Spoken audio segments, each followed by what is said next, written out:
Rose Report. I'm Carly. And I'm Katie. And we're breaking down the highlights from this week's episode of The Bachelorette. So Becca kicked things off by going on a one-on-one date with Colton. They went riding camels, which is funny because it's kind of like hump day, but Colton's a virgin, so not much humping was going on, if you know what we're saying. They followed up their camel date in the desert by going in a hot tub, and it really just proves how dedicated the franchise is to getting these people in hot tubs. I want anything in my life to be as consistent as this show is with their hot tub dates. And Colton looked like a sexy toddler the entire time. They were making out. We were for it. So honestly, good job, Colton, after that tea. Honestly, I don't think that Becca has ever heard Colton speak. She just like looks at his face and is just like, yeah, I want to make out with you. Can you blame her? I don't think so. After that, Becca gathers her men together. She's like, let's go to Vegas, boys. And so when in Vegas, you go ride animals, write sad poetry. That's just like part of what you do. So there's a group date. The guys are with Wayne Newton. And again, these guys did an excellent job. Like, I know that people like to say that The Bachelorette's unscripted, but you have to be scripted to be that excited to see Wayne Newton. They were like, it was my really hero! convincing. We're like, who the is Wayne Newton? So they had to rewrite one of his songs, and I think that we actually exposed in this episode that Chris is absolutely there for the wrong reasons. He's not there to fall in love. This is his second songwriting date. Second! He is there to kickstart his career as a songwriter, and he is killing it. I will see you at the Grammys, Chris. So after that, we have obviously some more drama with David and Jordan, blah, blah, blah, the same old shit. But this time, they actually go on their 2-on-1 date. And so Becca takes them to a desert and is like, which one do I hate less? I think I hate David less, even though David looks like he has pink eye. So she sent him home. She wasn't quite ready to give Jordan a rose, so they went on a one-on-one, and he started talking about himself, as he does. And he actually asked her what she does for fun on the weekends, and it was truly spoken like someone who has 4,000 Tinder matches, because it's just like the most generic line ever. So Jordan goes home, and we actually have an in-the-field reporter who has a lot of commentary on Jordan saying goodbye. Corinne, what do you think?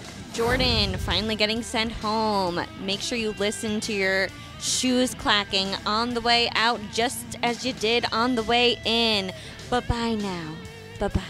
Thanks so much, Corinne. Maybe David and Jordan can work out their issues if they remember that they have one huge thing in common.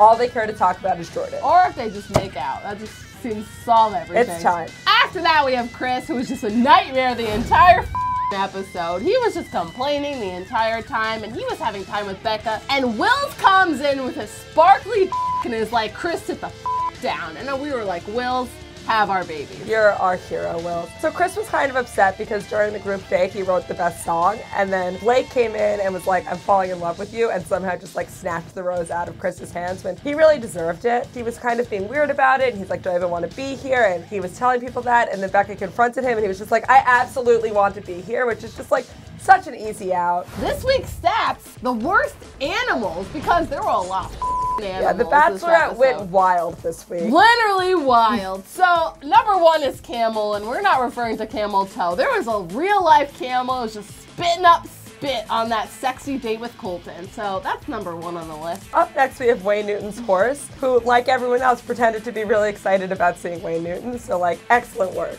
Then we have a peacock. Unclear if it's Wayne Newton's peacock or someone else's peacock, but it was there. It was a peacock.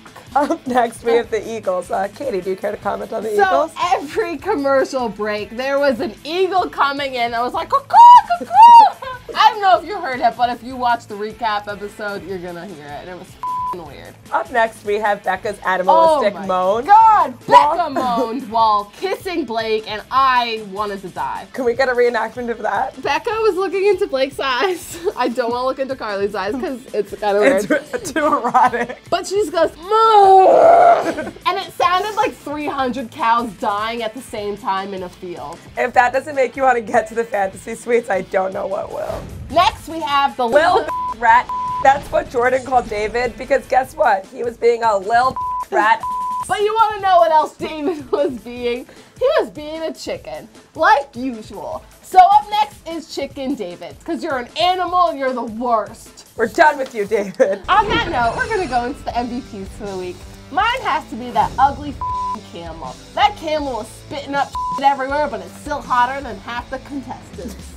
Mine would have to be the lady who came into the hotel room and took David's and Jordan's bags. Just to paint the picture for you guys, they had their bags packed before they went on this 2-on-1 date, and the guys knew which bag was whose, and then she comes in and she like very quietly steals David's bag. They're like, oh shit, it's David. And then later she came back and took Jordan's bag and they cheered. It gave me hope. It gave me our hero. aspiration. It's something that I didn't know you could be when you grow up. Like, I might want to be a bag snatcher. Don't be a lawyer. Don't be a doctor. Look for that on Indeed. Don't be a journalist. Bag Just be a bag snatcher. Least valuable players, mine has to be Wade Newman because I watched him make out with his wife and I wanted to poke my eyes out. And mine would have to be Lincoln. Lincoln didn't get any screen time, so he didn't say anything I could make fun of, but I have not forgotten that he on the floor. So on that note, Lincoln, get a diaper and we'll see you guys next week. Thanks for tuning in. Bye.